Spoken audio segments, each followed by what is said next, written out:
Jadi negosiasi kenapa Joko Chandra jadi mau dibawa ke Indonesia, kita nggak tahu ya. Kita nggak tahu barterannya kayak bagaimana ya. Apakah dia hanya akhirnya jadi mau begitu karena konteksnya menjalankan 2 tahun. Terus ada juga pendapat supaya udahlah nggak usah PK dan lain sebagainya. Ini kita sama sekali nggak ada yang tahu, hanya segelintir orang, tentunya presiden ya tentang hal-hal barter dengan negara Malaysia ya. Ini pasti besar-besaran, entah itu proyek apa sekarang batu baterai apa litium, mungkin ada proyek besar apa, udahlah itu udah urusan pemerintahan tingkat tinggi itu.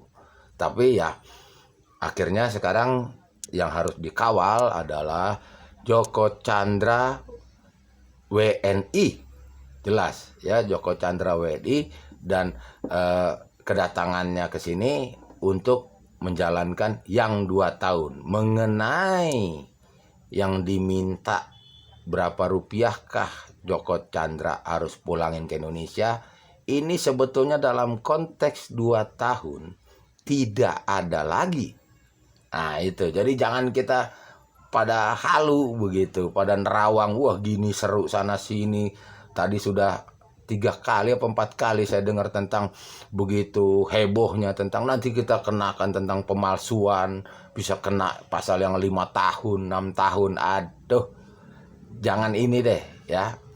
Ya oke lah, tapi itu memang selalu bahasa jadi dua nanti kan. Bahasa yang seru-serunya begitu, nanti aslinya kejadiannya nggak gitu. Nanti kecewa lagi, karena ini selalu bicara sama koruptor ini.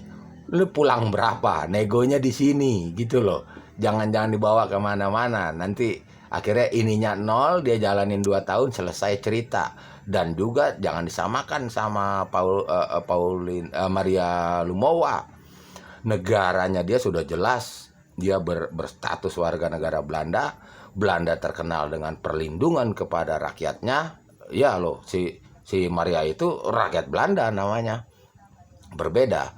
Itu dia, saya masih melihat bahwa kalau Maria nanti kalau dikena sekian tahun, di dalam pertengahan dia menjadi tahanan, akhirnya transfer itu, dipindahkan itu kurungan badannya ke Belanda kalau model-model kayak Maria Lumowa. Tapi kalau Joko Chandra nih, saya masih lihat-lihat ini dia kenapa mau aja dibawa dengan WNI. Pasti ini salah satu unsur nego juga begitu. Karena saya yakin sih ya, Joko Chandra mempunyai 2 warga negara minimal. Jadi kalau sama WNI dia 3 punya gitu loh.